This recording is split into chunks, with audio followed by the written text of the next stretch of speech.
आपण पाहत आहात सत्य, रोखठोक, निर्भीड बातम्या दाखवणारे न्यूज चॅनल जनहित मराठी न्यूज।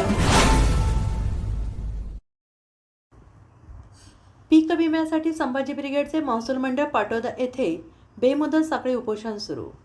दिनांक 7 जुलै सन 2025 खरीप हंगामात झालेल्या अतिवृष्टीमुळे बीड जिल्ह्यातील शेतकऱ्यांचे मोठ्या प्रमाणात नुकसान झाले होते। शासनाने नुकसान भरपाई दिली असली तरी शेतकऱ्यांना अद्याप पीक विम्याची रक्कम मिळालेली नाही। त्यामुळे मुख्यमंत्री देवेंद्र फडणवीस यांनी जाहीर केल्याप्रमाणे कोणत्याही अटी शर्ती न लावता प्रति हेक्टर 17,500 रुपये पीक विमा मंजूर करून संपूर्ण बीड जिल्ह्यातील पात्र शेतकऱ्यांना तातडीने वितरित करावा या प्रमुख मागणीसाठी संभाजी ब्रिगेड अंबाजोगाई यांच्या वतीने महसूल मंडळ पाटोदा येथे बेमुदत साखळी उपोषणाला आजपासून सुरुवात करण्यात आली।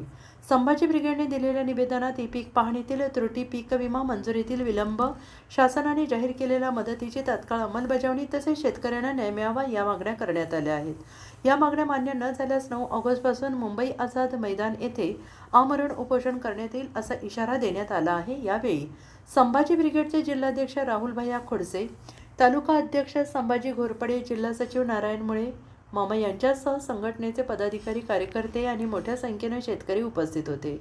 उपोषणस्थळी बोलताना अधिकाऱ्यांनी सांगितले की शासनाने जाहीर केलेला प्रति हेक्टर 17,500 रुपयांचा पीक विमा कोणत्याही अटी शर्तीविना तातडीने वितरित करावा, अन्यथा संभाजी ब्रिगेडचा हा लढा अधिक तीव्र करून संपूर्ण महाराष्ट्रभर आंदोलन उभारण्यात येईल असा इशारा देण्यात आला। शेतकऱ्यांच्या न्याय हक्कासाठी सुरू करण्यात आलेल्या या आंदोलनाकडे प्रशासनाने तातडीने लक्ष देऊन सकारात्मक निर्णय घ्यावा अशी मागणी यावेळी करण्यात आली। राष्ट्रमाता जिजाऊ बहुजन प्रतिभा छत्रपती शिवाजी महाराज, राष्ट्रपिता महात्मा ज्योतिबा फुले, माझे वंदन। शेतकरी बंधूंनो, आज आपण उपोषण का करत आहोत तर खरीप 2025चा पीक विमा मिळाला पाहिजे म्हणून जोपर्यंत शेतकऱ्याला खरीप 2025चा पीक विमा झाला नाही तोपर्यंत आंदोलन थांबणार नाही। शेतकऱ्याच्या पदावर पडेल तेव्हा ते आंदोलन थांबणार आहे आणि बेमुदत आंदोलन आहे।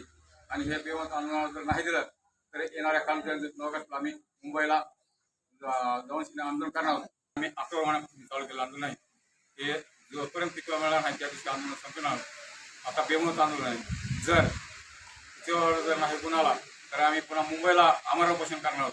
याची सरकारनं आणि शासनानं नोंद घ्यावी। जनहित मराठी न्यूज चॅनलला लाईक करा, शेअर करा आणि सबस्क्राईब करा।